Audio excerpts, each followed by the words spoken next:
Welcome to top news. దేశ ప్రజల సంపదను కాంగ్రెస్ చొరబాటుదారులకు కట్టబెడుతోందంటూ ప్రధాని మోదీ చేసిన వ్యాఖ్యలపై కాంగ్రెస్ సీనియర్ నేత ప్రియాంక గాంధీ వాద్రా మండిపడ్డారు. మహిళల మంగళసూత్రాన్ని కూడా కాంగ్రెస్ వదిలిపెట్టదన్న ప్రధాని వ్యాఖ్యలపై స్పందించిన ఆమె తన తల్లి దేశం కోసం మంగళసూత్రం త్యాగం చేసిందన్నారు. తన అమ్మమ్మ తన బంగారాన్ని యుద్ధం సమయంలో దేశం కోసం ఇచ్చేసిన విషయాన్ని ప్రస్తావించారు. బెంగళూరులో జరిగిన ఓ సభలో ఆమె ప్రజలను ఉద్దేశించి ప్రసంగిస్తూ ఈ కామెంట్స్ చేశారు. इंदिरा गांधी ने अपना सोना जब जंग हुई थी अपना सोना देश को दिया. मेरी मां का मंगलसूत्र इस देश को कुर्बान हुआ है. कैसी कैसी बहकी बहकी बातें. पिछले 2 दिनों में अब ये शुरू हुआ है कि कांग्रेस पार्टी चाहती है कि आपके मंगलसूत्र और आपका सोना आपसे छीन ले. 70 सालों से ये देश स्वतंत्र है. 55 सालों के लिए कांग्रेस की सरकार रही है. किसी ने आपसे सोना छीना, आपके मंगलसूत्र छीने. इंदिरा गांधी ने अपना सोना जब जंग हुई थी अपना सोना देश को दिया. मेरी मां का मंगलसूत्र इस देश को कुर्बान हुआ है. और अगर मोदी जी मंगलसूत्र का महत्व समझते तो वो ऐसी अनैतिक बातें नहीं करते. किसान पर कर्ज चढ़ता है तो उसकी पत्नी अपने मंगलसूत्र को गिरवी रखती है. बच्चों की शादी होती है या दवाई की जरूरत होती है तो महिलाएं अपने गहने गिरवी रखती हैं. ये बात ये लोग नहीं समझते. और इसका प्रमाण ये है कि जब नोटबंदी हुई और महिलाओं की बचत इन्होंने ली, इन्होंने कहा कि बैंकों में पहुंचाओ, तब मोदी जी कहाँ थे? तब मोदी जी क्या कह रहे थे? ले रहे थे आपसे.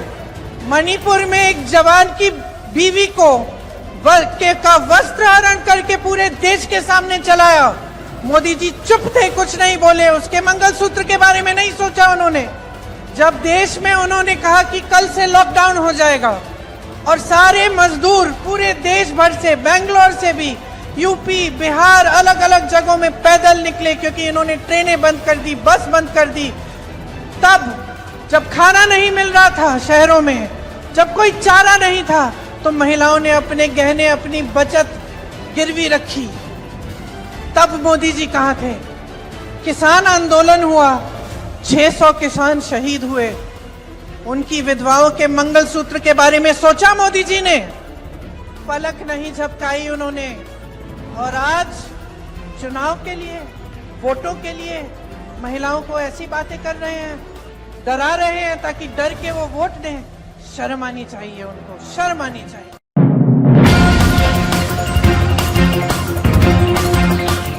సజ్జల చిరంజీవి జోలికి రావద్దు. చిరంజీవి పద్మ విభూషణ్ గ్రహీత, దాదాసాహెబ్ ఫాల్కే అవార్డు గ్రహీత. అలాంటి వ్యక్తుల గురించి మాట్లాడే అర్హత నీకు లేదంటూ జనసేనాని పవన్ కళ్యాణ్ ఏపీ ప్రభుత్వ సలహాదారు సజ్జల రామకృష్ణారెడ్డిని ఘాటుగా హెచ్చరించారు. సజ్జల ఆధిపత్య ధోరణి మంచిది కాదు. చిరంజీవి గారి గురించి మాట్లాడేటప్పుడు ఒళ్ళు దగ్గర పెట్టుకుని మాట్లాడమని మాస్ వార్నింగ్ ఇచ్చారు. వైసీపీ వాళ్ళు రేబీస్ వచ్చిన కుక్కల్లా తయారయ్యారని, తమను తోడేళ్లు అంటున్న వారు రేబీస్ వచ్చిన కుక్కలు అని విమర్శించారు.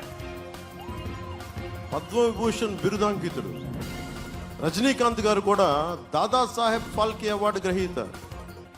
మీ నైజం ఏంటంటే ఎవ్వరు కూడా ఎవరిని మెచ్చుకోకూడదు.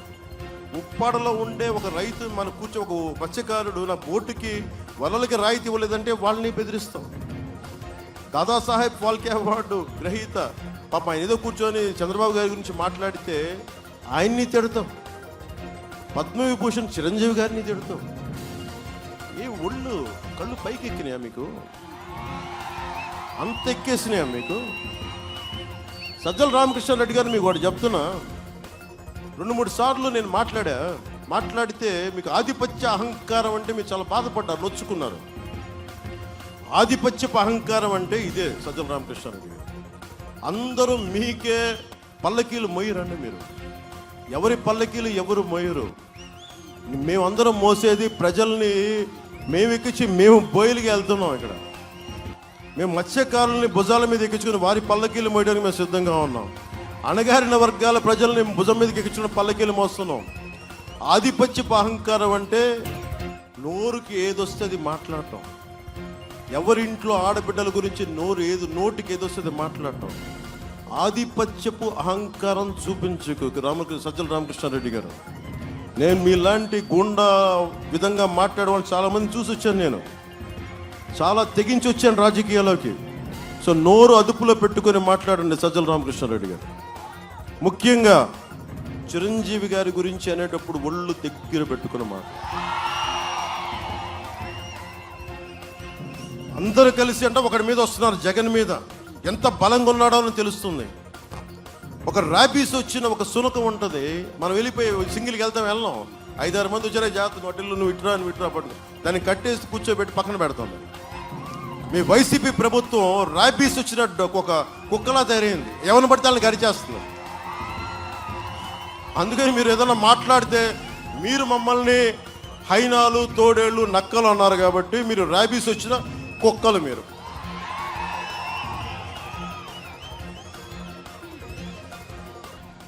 అందుకని మనస్ఫూర్తిగా సజ్జల రామకృష్ణారెడ్డి గారు ముఖ్యంగా అర్థం చేస్తున్న పెద్ద మనసుతోటి కొంచెం మాటలు నియంత్రించుకోండి. అందరికీ ఒకటే మాట చెప్తున్న సోదరులందరికీ, నేను మీ వాడిని అబ్బా, నేను మీ మనిషిని, మీ ఇంట్లో వాడిని. మీకోసం ఒక గొడ్డులో పనిచేస్తాను. నేను విదేశాలకు వెళ్తే ఎంత బలం ఉంటుందో తెలుసు, మీకు ఎంత అభిమానం ఉంటుందో తెలుసు. నేను ఇంతమంది చేత తిట్లు తినక్కర్లా, నా ఇంట్లో నా భార్య నేను అనిపించుకోకర్లా ఒక నీచుడి చేత. ఎందుకు అనిపించుకున్నానంటే ఇంత ప్రేమనిచ్చిన నా జీవితానికి, అరే నేను కూడా ఒక 5,000 రూపాయలు 10,000 రూపాయలతో బతికి ఉండేవాడిని, నేను కూడా మా నాన్నగారు లాగా. కానీ భగవంతుడు నాకు ఈ శక్తి ఇచ్చినప్పుడు ఆ శక్తిని తిరిగి సమాజానికి దారిపోయడానికి నేను వచ్చాను ఇక్కడికి.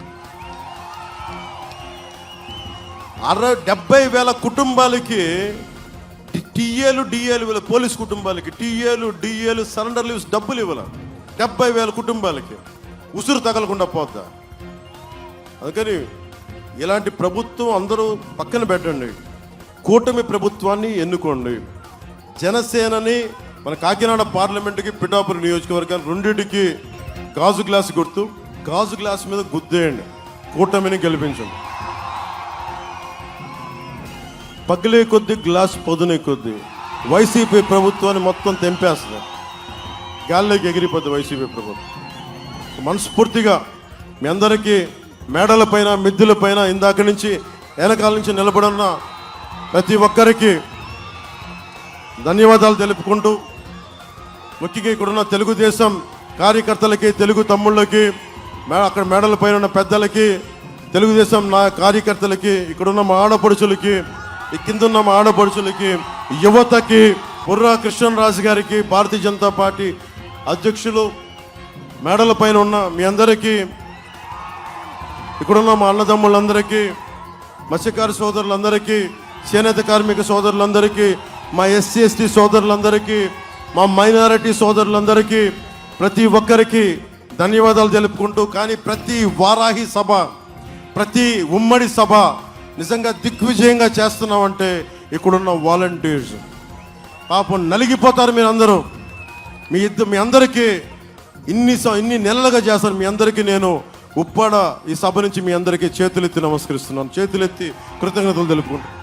నాకు ముఖ్య ఇంత విజయవంతమైన నామినేషన్ వేసి నాకు అండగా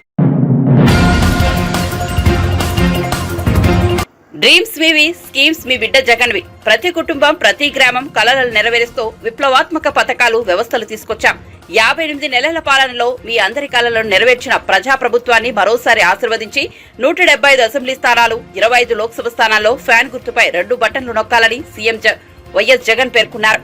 మంగళవారం సాయంత్రం విజయనగరం జిల్లా చెల్లూరు వద్ద నిర్వహించిన బహిరంగ సభలో ఆయన ప్రసంగించారు. జరిగింది మీ డ్రీమ్స్ నెరవేర్చే స్కీముల కోసం, వివిధ పథకాల కోసం జరిగింది.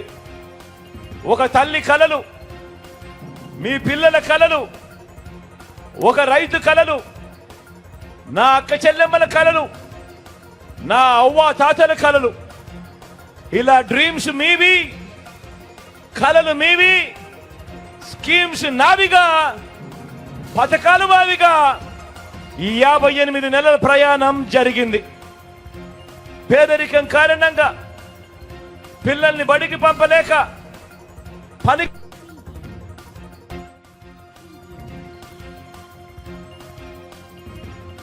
చూశాను. అలాంటి ప్రతి నిరుపేద తల్లి కలను నిజం చేయటానికే పుట్టింది ఓ జగనన్న అమ్మ ఒడి అనే పథకం అని కూడా ఈ సందర్భంగా చెప్పడానికి గర్వపడతా ఉన్నా. అంతేకాకుండా ఆ పేద తల్లి తన పిల్లలు గొప్ప భవిష్యత్ కోసం కనే కలల గురించి అర్థం చేసుకున్నాను కాబట్టి తన పిల్లల్ని డాక్టర్లుగా, తన పిల్లలను ఇంజనీర్లుగా, తన పిల్లలను ఐఏఎస్లుగా, తమ పిల్లలను ఐపీఎస్లుగా, తమ పిల్లలను పెద్ద పెద్ద కంపెనీలలో పెద్ద పెద్ద ఉద్యోగస్తులుగా, పెద్ద పెద్ద చదువులు చదివించి పెద్ద పెద్ద ఉద్యోగాలలో చూడాలని కలలు కన్న ఆ తల్లులకు, మన అమ్మలకు కనే ఈ కలల నుంచి పుట్టిన స్కీములే ఒక నాడు నేడు, ఒక ఇంగ్లీష్ మీడియం బడులు, ఒక సిబిఎస్ఈ నుంచి ఐబీ వరకు ప్రయాణం, 3వ తరగతి నుంచి ఆ గవర్నమెంట్ బడులలో టోఫుల్ శిక్షణ, గవర్నమెంట్ పిల్లల బడులలో బైజూస్ కంటెంట్, 6వ తరగతి నుంచి ఆ గవర్నమెంట్ బడులలో డిజిటల్ బోధనను, క్లాస్ రూమ్లలో ఐఎఫ్పి ప్యానెళ్లతో డిజిటల్ బోధన, 8వ తరగతి వచ్చేసరికి ఆ పిల్లల చేతుల్లో ట్యాబ్స్.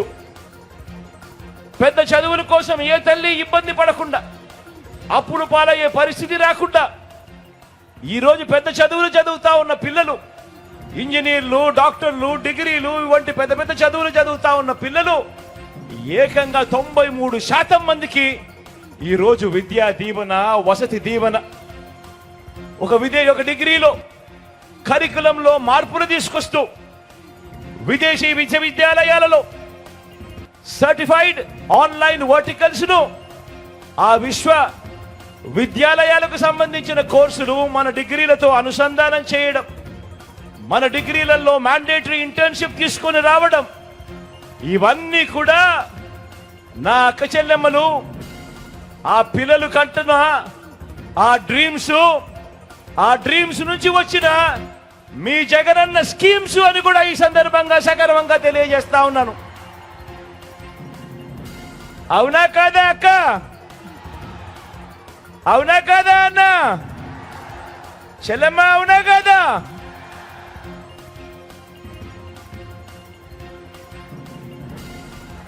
డ్రీమ్ పేదింటి అమ్మది, స్కీమ్ మీ జగన్ది, మీ బిడ్డది. మరి ఈ తల్లులు కలల గురించి, ఈ తల్లుల బాధల గురించి 3 సార్లు ముఖ్యమంత్రి అయినా కూడా 14 ఏళ్ళు సీఎంగా చేశానని చెప్పుకుంటాడు. కానీ చంద్రబాబు నాయుడు గారు అనే వ్యక్తి ఏ రోజైనా, ఒక్క రోజైనా కూడా ఆ పేదింటి తల్లుల గురించి కానీ, ఆ పేదింటి పిల్లల గురించి కానీ, వాళ్ళ కలల గురించి కానీ, వాళ్ళ ఇబ్బందుల గురించి కానీ కనీసం ఏ ఒక్క రోజైనా ఆలోచనైనా చేశాడా అని అడుగుతా ఉన్నాను మిమ్మల్ని అందరినీ కూడా. ఇలా అబ్బా 2 చేతులు పైకి ఇలా ఇలా ఇలా ఇలా ఇలా ఇలా ఇలా ఇలా ఇలా ఇలా ఇలా ఇలా ఇలా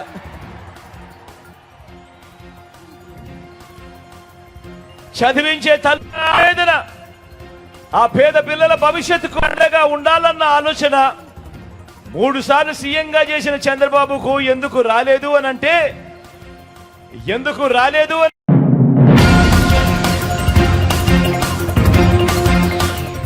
శ్రీకాకుళం జిల్లా ఆముదాల వలసలో నిర్వహించిన టీడీపీ ప్రజాగళం సభకు పార్టీ అధినేత చంద్రబాబు హాజరయ్యారు. ఈ సభలో ఆయన ప్రసంగిస్తూ ప్రజాగళం అని పిలుపునిస్తే జనసముద్రం ఆవిష్కృతమైందని సంతోషం వ్యక్తం చేశారు. ప్రజలు కదం తొక్కుతున్నారని హర్షం వ్యక్తం చేశారు. ఈ సందర్భంగా స్పీకర్ తమ్మినేని సీతారాంపై ఆయన తీవ్రస్థాయిలో దుర్మెత్తారు. ఇక్కడున్న డమా బుస్సు నేత పడైపోయిందని ఎద్దేవా చేశారు. అతని ఆటలు, వేషాలు, డ్రామాలు ఇక 19 రోజులేనని పేర్కొన్నారు.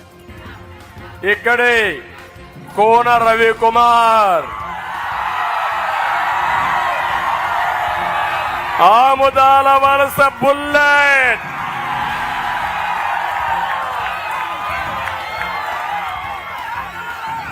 అందరూ సిద్ధంగా ఉన్నారా? మిమ్మల్ని చూశాను, నాకే కళ్ళు తిరుగుతున్నాయి మిమ్మల్ని చూస్తా ఉంటే. అంతమంది కనబడుస్తున్నారు ఇక్కడ. 45 ఏళ్లుగా చాలా సార్లు వచ్చాను ఆముదాల వలసకి, ఎప్పుడూ చూడని స్పందన. దీనికి కారణం ప్రభుత్వ వ్యతిరేకత, అవునా కాదా? ఎట్టున్నారంటే ఎప్పుడెప్పుడా కసి తీర్చుకోవాలని ప్రజలందరూ సిద్ధంగా ఉన్నారు. ఇప్పుడు వస్తున్నాడు ఈయన, ఎవరు సైకో వస్తున్నాడు బస్ వేసుకొని. నేను అడుగుతున్నా, నీకు ధైర్యం ఉంటే నీ బస్సు యాత్ర వదిలిపెట్టి ఆముదాల వలసకరా, పబ్లిక్ మీటింగ్ పెడతాం, ప్రజలు అడిగే ప్రశ్నలకు సమాధానం చెప్పు, ఆ తర్వాత ఓటు అడగమని చెప్తున్నా. వాస్తవనా కదా తమ్ముళ్ళు అడుగుతున్నా. బిర్యానీ పెట్టి హాఫ్ బాటిల్ లిక్కర్ ఇచ్చి 500 రూపాయలు డబ్బులు ఇచ్చి మనుషులు దొరకొస్తే ఓట్లు వేస్తారా తమ్ముళ్ళు? ఓట్లు పడతాయా అని అడుగుతున్నా. కాదు, రివర్స్ అవుతుంది. అదే ఈరోజు జరుగుతా ఉంది. నేను అడుగుతున్నా, ఈ సైకో ముఖ్యమంత్రిని ఉత్తరాంధ్రకు వచ్చావు, ఈ ఉత్తరాంధ్రకు ఏమి చేశావో సమాధానం చెప్పమని క్వశ్చన్ చేస్తున్నా.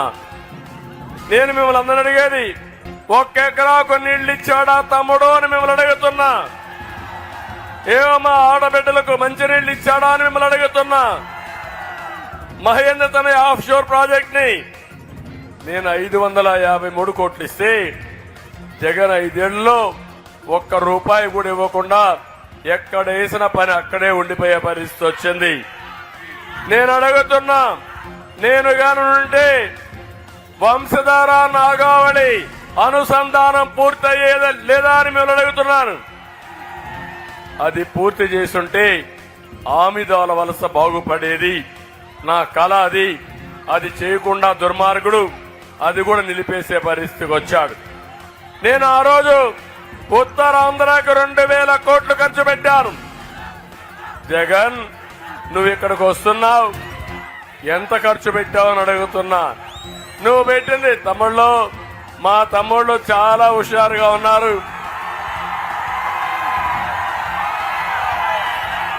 నాకంటే ముందుగా మా తమ్ముళ్ళు నేను ఎప్పుడెప్పుడు సీఎం కావాలన్నా,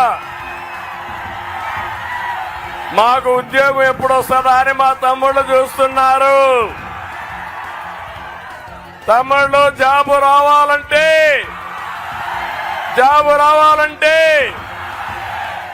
అభివృద్ధి జరగాలంటే గంజాయి ఉండాలంటే, మీకు గంజాయి కావాలన్నా అభివృద్ధి కావాలన్నా? గంజాయి కావాలన్నా ఉద్యోగాలు కావాలన్నా? అది మన బ్రాండు, ఇది చిల్లర సైకో బ్రాండు.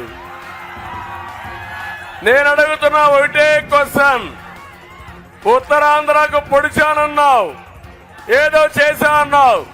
నేను 2000 కోట్ల రూపాయలు 5 ఏళ్లలో ఖర్చు పెట్టాను. నువ్వెంత పెట్టావో చెప్పే ధైర్యం ఉందా అని అడుగుతున్నా.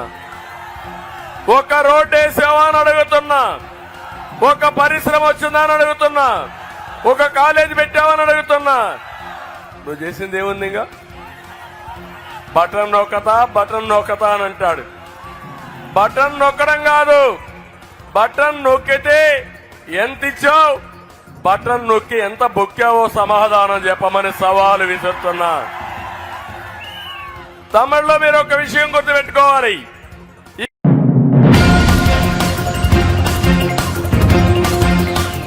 బీఆర్ఎస్ నేతలు మొదట తన పార్టీ ఎమ్మెల్సీ కవితకు బెయిల్ ఎలా తెచ్చుకోవాలో ఆలోచిస్తే బాగుంటుందని మంత్రి కోమటిరెడ్డి వెంకటరెడ్డి చురకలనిచ్చారు.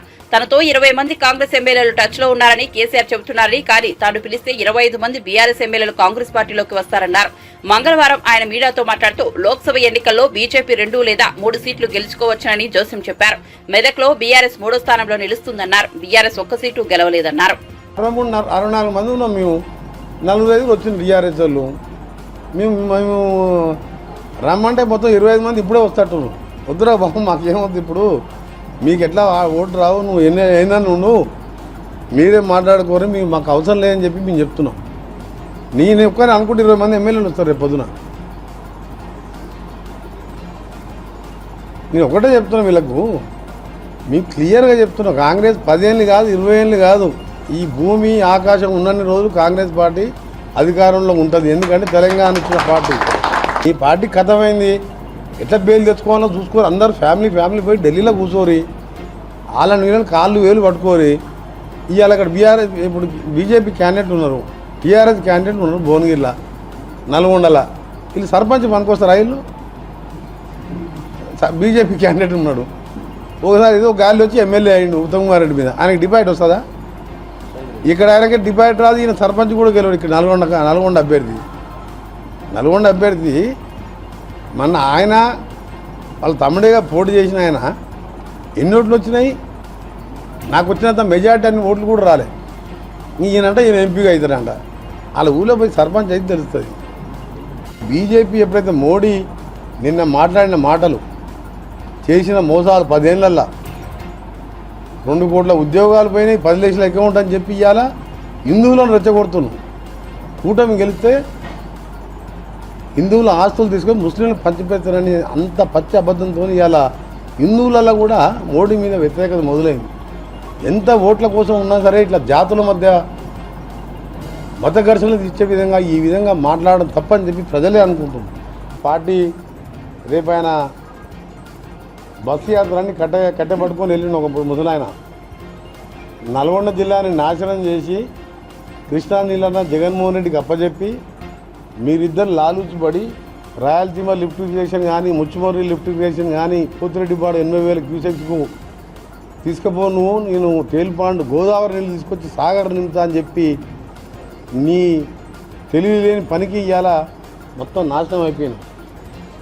ఇలా కరువు తీసుకొచ్చిందే నువ్వు మొత్తం దక్షిణ తెలంగాణ. అందుకనే నీకు ఇప్పుడు ఇంతకుముందు చెప్పినాను, మళ్ళీ చెప్పాం, 4 సీట్లు బొటాబొట్టిన 2-3 వేలతో గెలిచినాము. అందులో మన జిల్లాకు చెందిన దరిద్రులు కూడా 3,000-4,000తో గెలిచిండు. 200-300 కోట్లు ఖర్చు పెట్టి ఇవాళ ఏ ముఖం పెట్టుకొని మిర్యాలకు కూర్చున్నాం. ఆ పార్టీ ఇండియా కూటమి అధికారంలోకి రాబోతుంది. రాహుల్ గాంధీ ప్రధానమంత్రి కాబోతున్నారు. కాబట్టి 25 తారీఖు అమిత్ షా వస్తుండు, 26 తారీఖు నడ్డా వస్తుండు, 27 మోడీ వస్తుండు. ఎందుకంటే నార్త్ ఇండియాలో మన మొదటి ఫేజ్లో జరిగిన 104 ఎన్నికల్లో మాకున్న ఎగ్జిట్ పోల్ కానీ, మా పార్టీ కానీ, ఇతర సంస్థలు కానీ చెప్పింది ఏంటంటే అలా బీజేపీలో పోయినసారి కంటే సగం సీట్లు తగ్గిపోయినట్టు ఎగ్జిట్ పోల్ ఉంటుంది కదా. పోలింగ్ అయిపోయిన తర్వాత 100 సీట్లలో 30 సీట్లు దాటుతలేదు బీజేపీ. అందుకని సౌత్ ఇండియా మీద దృష్టి పెట్టి ఆయన వాయిస్ పెంచి కాంగ్రెస్ పార్టీకి వెళ్తే హిందువుల మెడలలో ఉన్న బంగారం వాళ్ళ ఆస్తులు ముందుకుపోయి ముస్లింలకు పంచి పెడతారని ఎవరైనా ప్రధానమంత్రి మాట్లాడతారు? ఎవరైనా?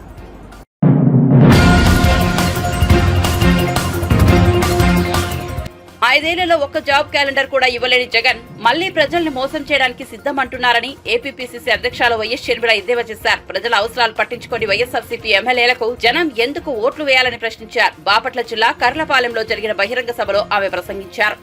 2,25,000 ఉద్యోగాలు ఇంకా ఖాళీగానే ఉన్నాయి. మరి ఏమనాలి? 5 సంవత్సరాలు ఉన్నింది. 5 సంవత్సరాలలో ఎప్పుడు భర్తీ చేయకూడదు? మరేం చేశారన్నా? 5 సంవత్సరాలు వీళ్ళు పని చేసినట్ట? 5 సంవత్సరాలు ఏం చేశారు? గుడ్డి గుర్రాలకు పళ్ళు దోమారా? గాడిదలు కాసారా? ఏం చేసినట్టు ఆలోచన చేయండి. మెగా డిఎస్సీ ఇస్తానన్నాడు జగన్మోహన్ రెడ్డి గారు. టీచర్ ఉద్యోగాలు 23,000 ఉద్యోగాలు ఖాళీగా ఉంటే 6,000తో ఒక దగా డిఎస్సీ 6,000తో నోటిఫికేషన్ ఇచ్చారు. అది కూడా ఇక ఎన్నికలు 2 నెలలు ఉన్నాయనంగా 5 సంవత్సరాలలో ఎప్పుడు ఇచ్చిండకూడదు నోటిఫికేషన్? ఆఖరికి 2 నెలలు ఉందనంగా నోటిఫికేషన్ ఇస్తే ఈ పరీక్షలు ఎప్పుడు కావాలి? వాళ్ళకు ఉద్యోగాలు ఎప్పుడు రావాలి? ఇదేమన్నా అయ్యేనా సచ్చేనా? 5 సంవత్సరాలు ఏం చేశారు? ఆఖరికి కుంభకర్ణుడైనా 6 నెలలు నిద్రపోతాడు, 6 నెలలు పనిచేస్తాడే. మరి జగన్మోహన్ రెడ్డి గారు ఏం చేశారు? 5 సంవత్సరాలు నిద్రపోయారు, 5 సంవత్సరాలు కోటలు కట్టుకొని బతికారు. ఇప్పుడు ఎలక్షన్లు వచ్చాయి కాబట్టి ఇప్పుడు నోటిఫికేషన్లు ఇస్తాడట. ఇప్పుడు సిద్ధమని బయలుదేరారు. దేనికి సిద్ధం అమ్మా? మళ్ళీ 20 లక్షలు ఇల్లు కడతానని చెప్పి పేదలను మోసం చేయడానికి సిద్ధమా? పూర్తి మద్యపాన నిషేధం చేస్తానని చెప్పి మళ్ళీ మిమ్మల్ని మోసం చేయడానికి సిద్ధమా? ఏం చెప్పాడమ్మా జగన్మోహన్ రెడ్డి గారు? 5 సంవత్సరాల క్రితం పూర్తి మద్యపాన నిషేధం చేస్తానని చెప్పలేదా? మరి రాజశేఖర రెడ్డి గారి కొడుకే మాట తప్పని మడమ తప్పని రాజశేఖర రెడ్డి గారి కొడుకు అయ్యుండి పూర్తి మద్యపాన నిషేధం చేయకపోతే నేను వచ్చి ఓట్లే అడగనన్నాడు కదా జగన్మోహన్ రెడ్డి గారు. చేశాడా పూర్తి మద్యపాన నిషేధం? అయిందా తల్లి? మేనిఫెస్టోలో పెడుతున్నాను అన్నాడు. మేనిఫెస్టో అంటే నాకు బైబిల్తో సమానము, ఖురాన్తో సమానము, భగవద్గీతతో సమానం అని చెప్పాడు జగన్మోహన్ రెడ్డి గారు. ఈరోజు సర్కారే అంటే జగన్మోహన్ రెడ్డి గారు స్వయంగా తయారు చేసి అమ్ముతున్న మద్యమే అమ్ముతున్నారు ఈరోజు మన రాష్ట్రం. ఏం అమ్ముతున్నారు? భూమట, స్పెషల్ స్టేటస్ అట, డిఎస్సి అట, క్యాపిటల్ అట, అంతా మొత్తం నాసి రకం మందు తాగి పక్క రాష్ట్రాల కంటే మన రాష్ట్రంలో 25% మంది ప్రజలు ఎక్కువ చచ్చిపోతున్నారు. కిడ్నీలు, లివర్లు చెడిపోయి. ఎవరు చెక్ చేస్తున్నారు? ఒక హెల్త్ చెకప్ లేదు, ఒక క్వాలిటీ చెక్ లేదు. ఏమన్నా పద్ధతా పాడా? సర్కారే అమ్ముతుంది ఇలాంటిది. వాళ్ళు ఏది అమ్ముతే అదే కొనాలట, వాళ్ళు ఎంతకు అమ్ముతే అంతకే కొనాలట. ఇది ఎక్కడ పద్ధతి? మళ్ళీ చెప్తున్నాం, వీళ్ళు కాదు రాజశేఖర్ రెడ్డి గారి ఆశయాలను నిలబెట్టేది.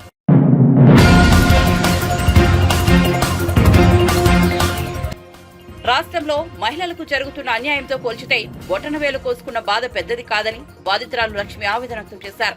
గుంటూరు స్వర్ణభారతి నగర్లో వైఎస్ఆర్సీపీ నేతలు మైనర్ పిల్లల్ని గంజాయికి అలవాటు చేసి వారిని మాదక ద్రవ్యాలకు బానిసలుగా మార్చారని ఆరోపించారు. ఒక దళిత బిడ్డ లిల్లీ వెళ్లి బొటనవేలు కోసుకునే దుస్థితి ఎందుకు వచ్చిందో ముఖ్యమంత్రి సమాధానం చెప్పాలని టీడీపీ పొలిట్ బ్యూరో సభ్యులు వరరామయ్య డిమాండ్ చేశారు. రాష్ట్రంలో ఆటవిక పాలన సాగుతోందనడానికి లక్ష్మి ఉదంతమే ఉదాహరణ అని చెప్పారు. స్టేరింగ్ అట్ దీస్ పీపుల్ చేయాలంటే చేయగలరు. వాళ్ళు ఈ అరాచకాన్ని కంట్రోల్ చేయాలంటే పోలీసులు చేయగలరు, కానీ వాళ్ళని చేయనివ్వరు జగన్మోహన్ రెడ్డి గారు, వాళ్ళ పార్టీ నాయకులు. ఏమిటండి, ఒక దళిత వర్గానికి చెందిన మహిళ ఎందుకు బొటనవేలు కోసుకోవాల్సిన పరిస్థితి ఈరోజు రాష్ట్రంలో ఎందుకు వచ్చింది? నేను కడుపు మండి మాట్లాడుతున్నాను. నేను నా దళిత బిడ్డకు జరిగిన అన్యాయాన్ని ప్రశ్నిస్తున్నా. జగన్మోహన్ రెడ్డి గారు, are you not responsible for this? మీరు కాదా కారకులు? ఎందుకు ఆమె ఢిల్లీ వెళ్ళవలసి వచ్చింది? ఢిల్లీ పురవేతుల్లో ఎందుకు గగ్గోలు పెట్టవలసి వచ్చింది? ఆంధ్రప్రదేశ్ రాష్ట్రంలో శాంతి పద్ధతులు లేవు. ఆంధ్రప్రదేశ్ రాష్ట్రంలో మహిళలకు రక్షణ లేదు. ఆంధ్రప్రదేశ్ రాష్ట్రంలో మా దళిత బిడ్డలందరూ కూడా అన్యాయం అయిపోతున్నారు. గంజాయి తాగి నాశనం అవుతున్నారు, సారా తాగి నాశనం అవుతున్నారు, క్రిమినల్స్గా మారుతున్నారు మా దళిత బిడ్డలని చెప్పి ఆమె ఢిల్లీ వెళ్ళి ఢిల్లీ పురవేదుల్లో ఆ బొటనవేలు నరుక్కున్నదంటే సిగ్గుపడాలి ఈ ప్రభుత్వం. సిగ్గుతో తలదించుకోవాలి ఈ రోజున పెద్దలందరూ కూడా. ఏం మొహం పెట్టుకొని మీరు ఓటు అడుగుతారు? మరలా ఎందుకు మిమ్మల్ని మరలా ముఖ్యమంత్రిని చేయాలి? ఈ అధికారాన్ని రాష్ట్రాన్ని మీకు ఎందుకు ఇవ్వాలి? ఎందుక ఒకసారి నీ చెయ్యట్లమ్మా, ఈ బ్యాగ్ తీయగలమ్మా, కొంచెం కన్నపడి తీయము. ఎందుకు ఆమె బొట్టనవేలు కోసం ఏమేమి ఏకలవ్యుడు బొట్టనవేలు తెగ్గొట్టారు, వాడు దళితుడే. ఈ రోజున బొట్టనవేలు నరుక్కున్న ఈ శ్రీలక్ష్మి కూడా దళితురాలే. ఎందుకు ఇటువంటి పరిస్థితులు మాకెందుకు వస్తాయి? మా దళితులకు ఎందుకు వస్తాయి? మీ వాళ్ళని కోసుకుంటున్నారా అంటే మా పేదరికాన్ని, మా సామాజిక వర్గాన్ని ఒక అలసితగా తీసుకుంటున్నారు. మీరు దీని ఒక ఆనువుగా తీసుకుంటున్నారు. మొట్టమొదటి నుంచి మొత్తుకుంటుంది ఆమె జరుగుతున్న ఆ స్వర్ణ భారతి నగర్ గుంటూరు. అక్కడున్న పోలీసులను ఏమన్నా నాకు తెలుసు. నేనైతే సిగ్గులేదంటాను, కానీ అనను, నాకు సభ్యత అడ్డొస్తుంది అంటానికి. స్వర్ణ భారతి నగర్ ఎలా ఉందో గుండెమే చేసుకొని that SP can tell. Swarna Bharati Nagar ప్రశాంతంగా ఉంది, బాగుందని చెప్పగలరా? స్వర్ణ భారతి నగర్లో గంజాయి అమ్ముతున్నారు, స్వర్ణ భారతి నగర్లో లిక్కర్ చెరువులు కడుతున్నారు, స్వర్ణ భారతి నగర్లో ఆడపిల్లని ఇష్టం వచ్చినట్టు అల్లరి చేస్తారు, స్వర్ణ భారతి నగర్లో కాస్త కంటికి నదురుగా ఉన్న ఆడపిల్ల రోడ్డు మీద తిరగాలంటే భయపడుతున్నారు ఈ రోజున. 15-16 ఏళ్ళ ఆడపిల్లని బయటకు పంపాలంటే, ఆ దళిత ఆడబిడ్డను బయటకు పంపంటే తల్లిదండ్రులు భయపడుతున్నారు. అటువంటి పరిస్థితులు ఉన్నాయని గగ్గోలు పెట్టి పోలీసులు కంప్లైంట్ చేసింది, హ్యూమన్ రైట్స్ కంప్లైంట్ చేసింది. ఎవరు పట్టించుకోవాలా? ఏమనంటే వైసీపీ నాయకులు అక్కడ ఎవరు, హూ ఇస్ దట్ పిల్లి మేరీ అంట, ఎవరో ఈమె ఎంత ఘనాపాటో నాకు అర్థం అవట్లా. ఈ రోజున అక్కడ గుంటూరు పట్టణంలో శాసిస్తుంది ఆమె వ్యవస్థల్ని. పిల్లి మేరీ అని ఆమె ఆ స్వర్ణ భారతి నగర్లో ఉంటుందట. ఆమె ఈ అసాంఘిక శక్తులందరికీ నీడనిస్తుందట. ఆమె కనుసన్నల్లోనే వ్యవస్థలు నడుస్తాయంటే ఎంత సిగ్గుచేటండి, ఎంత దుర్మార్గం అండి. ఏమనంటే మీ అమ్మాయే కదా అంటారు, కులం పెడతారు. పేరు శాంతి భద్రతలు కాపాడటానికి ఉన్నారా? సమాజాన్ని బాగు చేయటానికి ఉన్నారా? మీకు ఒక్క ఛాన్స్ అని రెడ్డి గారు మీకు ఎందుకు ఇచ్చారు ఈ అధికారం? రాష్ట్ర ప్రజలందరూ మా బిడ్డల్ని నాశనం చేయటానికా? మా బిడ్డల్ని గంజాయి తాగమని నేర్పటానికా? మా బిడ్డల్ని సారా మత్తులో ముంచటానికా? మా ఆడపిల్లలు స్వేచ్ఛగా తిరిగే హక్కు లేదా? What is this nonsense? ఎక్కడికి వెళ్ళాలి? నాకు చాలా బాధేసింది ఆమె. ప్లీజ్, ఎందుకు ఆమె చేయి నరుకోవాల్సి వచ్చింది? ఆటవిక సమాజంలో ఉన్నావా, ఆధునిక సమాజంలో ఉన్నావు మనం? ఆటవిక సమాజానికి మారు పేరు 5 ఏళ్ల జగన్మోహన్ రెడ్డి గారి పరిపాలన అంటాను. కాదని చెప్పే ధైర్యం ఎవరికైనా వైసీపీ నాయకులకు ఉందా? మీరు చెప్పగలరా ముఖ్యమంత్రి గారు? ఈ రోజున ఈ కోపూరి శ్రీలక్ష్మి గారు ఢిల్లీ పురవేదుల్లో